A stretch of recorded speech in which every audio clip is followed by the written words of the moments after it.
ये story real based story है। इसे लास्ट तक जरूर देखिएगा और लाइक कीजिएगा। 22 वर्ष की सलोनी अभी पूरी तरह से विवाह के लिए तैयार नहीं हुई थी, मगर हालात कुछ ऐसे बन गए थे कि निपुर और सचिन को सलोनी का विवाह इतनी कम उम्र में करना पड़ रहा था। सलोनी निपुर और सचिन की इकलौती लाडली थी। सचिन और निपुर के विवाह के 10 वर्ष के बाद सलोनी उनकी जिंदगी में आई थी। अपनी परी जैसी बेटी को देखकर निपुर और सचिन बेहद खुश थे, मगर निपुर और सचिन की खुशियों को तब ग्रहण लग गया जब डॉक्टर ने उन्हें बताया कि उनकी बेटी की हार्ट बीट बेहद स्लो है। अगर सलोनी के हृदय के अंदर पेसमेकर इम्प्लांट नहीं किया गया तो उसकी दिल की धड़कन कभी भी रुक सकती है। बेहद मुश्किल भरे दिन थे सचिन और निपुर के लिए। अब सलोनी के हार्ट में पेसमेकर इम्प्लांट हो गया था, मगर सलोनी की ग्रोथ बाकी बच्चों से थोड़ी स्लो थी। ज़्यादा भागदौड़ वाले कार्य शुरू में डॉक्टर ने उसे करने से मना कर रखा था। सलोनी बच्ची थी, मगर सब समझती थी। उसे लगने लगा था कि सहानुभूति बटोर कर उसकी ज़िंदगी आराम से कट जाएगी। सलोनी अब बड़ी हो रही थी। उसे समझ आने लगा था कि थोड़ा सा ड्रामा करके ज़िंदगी आराम से कट जाएगी। इसलिए ड्रामा करते करते सलोनी सच में ही मानने लगी थी कि उसे वास्तव में प्रॉब्लम है। निपुर और सचिन सलोनी को कितना भी समझाते थे, मगर मन ही मन सलोनी ने हार मान ली थी। सलोनी का जो मन करता वह वो करती। अगर सचिन या निपुर टोकते तो सलोनी अपने दिल का रोना लेकर बैठ जाती। 15 वर्ष की होते होते सलोनी के इर्द गिर्द प्रशंसकों की एक लंबी कतार रहती थी।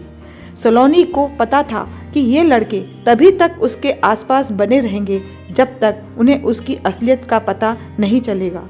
इसलिए सलोनी हर लड़के से दोस्ती करती, उसके साथ घूमती फिरती, और फिर जैसे ही कोई थोड़ा और करीब आने की कोशिश करता, सलोनी झट से अपना बॉयफ्रेंड बदल लेती थी।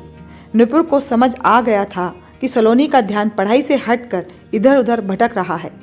जब भी सचिन या निपुर सलोनी को समझाने की कोशिश करते तो सलोनी फौरन बोल उठती, मम्मी पापा, आपकी बेटी के अंदर दिल नहीं बैटरी है, और बैटरी में कोई भाव नहीं होते हैं।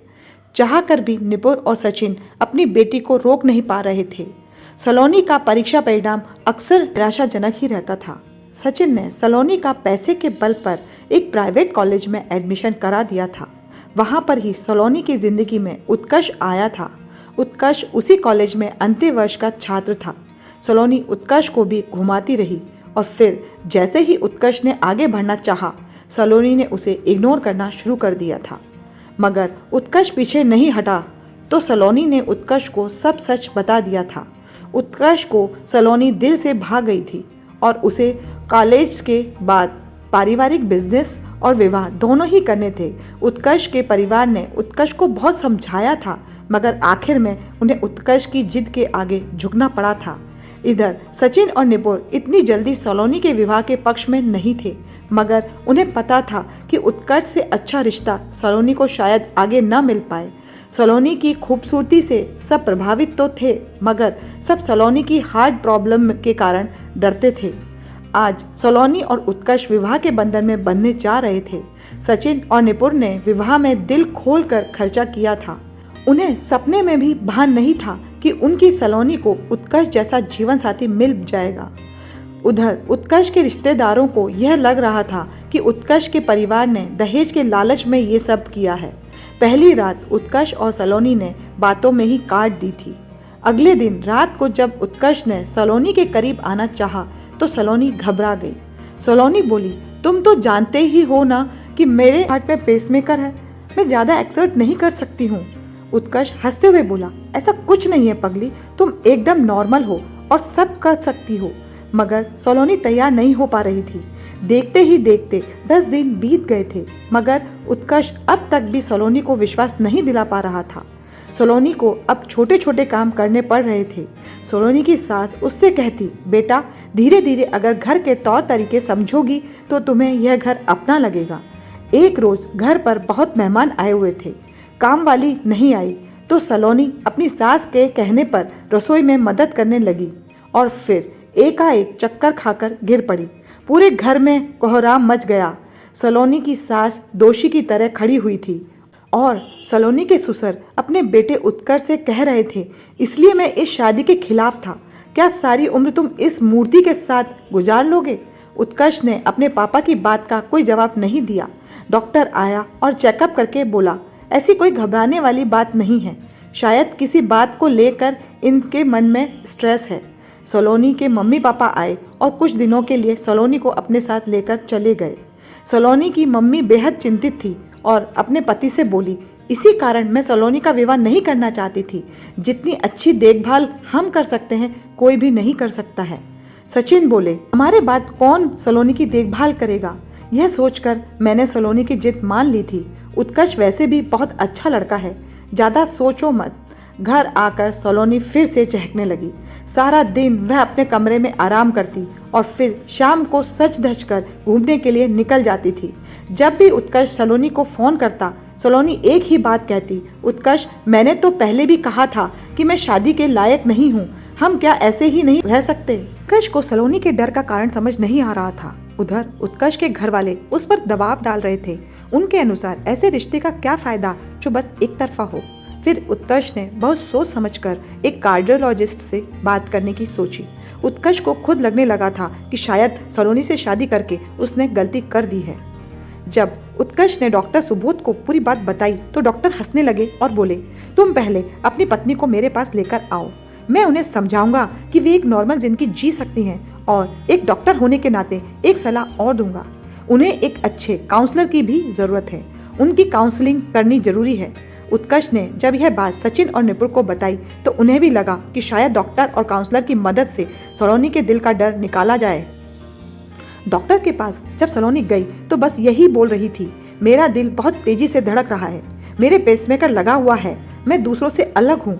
डॉक्टर ने आराम से पूछा, तुमसे किसने कहा सलोनी? सलोनी बोली, अरे मैं बहुत जल्दी थक जाती हूँ, मैं तो शादी भी नहीं करना चाहती थी, मगर अब लगता है गलती कर दी है।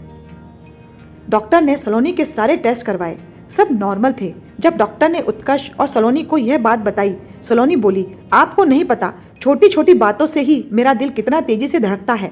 डॉक्टर ने उत्कर्ष को समझाया कि सलोनी के अंदर एक डर बैठ गया है, उसे डॉक्टर से ज़्यादा काउंसलिंग की ज़रूरत है। उत्कर्ष के घर में सबको लगने लगा था कि सलोनी को दिल के साथ साथ दिमाग की भी बीमारी है। उत्कर्ष अंदर ही अंदर बेहद तनाव महसूस करता था। जिस सलोनी के लिए उसने अपने परिवार से बगावत की, वह सलोनी ही उत्कर्ष के साथ आने को तैयार नहीं थी। सलोनी को लगने लगा था कि अगर उसने पति पत्नी का रिश्ता निभाने की कोशिश की तो उसे हार्ट अटैक हो जाएगा। उत्कर्ष उसे जितना भी समझाता वह उतना ही उल्टा सीधा बोलने लगती थी। सलोनी इस हद तक चली गई थी कि उसे लगने लगा कि उत्कर्ष ने केवल फिजिकल रिलेशनशिप के लिए ही शादी की है। काउंसलर के पास भी सलोनी जाने को तैयार न थी। उत्कर्ष मगर हार मानने वालों में से नहीं था। उसने सलोनी से कहा, तुम हमेशा अपने घर में ही रहना, मगर एक बार मेरे कहने पर चलो तो सही। पहले दिन सलोनी ने काउंसलर से रूखी रूखी बात की। दूसरे दिन भी सलोनी उड़ी उड़ी रही, मगर एक हफ्ते के भीतर काउंसलर से सलोनी खुलने लगी थी। काउंसलर ने सलोनी को ऐसे कुछ लोगों से मिलवाया जो सलोनी जैसी स्थिति से ही गुजर रहे थे, मगर एकदम सामान्य जिंदगी व्यतीत कर रहे थे। सलोनी उन लोगों से बातें करके और मिलकर थोड़ी संयत हो गई थी। फिर काउंसलर ने सलोनी के मम्मी पापा को मिलने के लिए बुलवाया। जब निपुण और सचिन गए तो काउंसलर ने उन्हें कहा, कोई ज़रूरत नहीं है सलोनी के साथ हमदर्दी दिखाने की, उसके साथ थोड़ी सख्ती कीजिए, तभी वह आगे बढ़ पाएगी। काउंसलर के कहे अनुसार अब सचिन और निपुण ने सलोनी को लाड़ लड़ाना कम कर दिया था। अपने छोटे छोटे काम अब सलोनी खुद ही करने लगी थी। शुरू में सलोनी को वहम होता कि उसका दिल तेजी से धड़क रहा है, मगर धीरे धीरे सलोनी काउंसलर की मदद से आत्मनिर्भर होती चली गई। अब सलोनी को उत्कर्ष का प्यार भी समझ आने लगा था। अंदर से सलोनी का मन था कि उत्कर्ष उसे वापस लेकर जाए, मगर सलोनी का अहंकार आड़े आ रहा था। पिछले 14 दिन से उत्कर्ष का फ़ोन आना भी कम हो गया था। सलोनी ने अपना सामान पैक किया और उत्कर्ष के घर पहुंच गई। उत्कर्ष के परिवार ने ऊपरी मन से ही सलोनी का स्वागत किया। वे चाहते थे कि उत्कर्ष सलोनी को छोड़कर आगे बढ़ जाए, मगर रात में उत्कर्ष सलोनी को देखकर खुशी से पागल हो गया। उत्कर्ष सलोनी को चुंबन करते करते अचानक से रुक गया। सलोनी बोली, क्या हुआ? उत्कर्ष झिझकते हुए बोला, तुम्हारी हार्ट बीट ऊपर नीचे न हो जाए। सलोनी उत्कर्ष के गले लगते हुए बोली, अब तो इस दिल को धड़कने दो और तुम रहोगे ना मेरे साथ, मेरी धड़कन संभालने के लिए।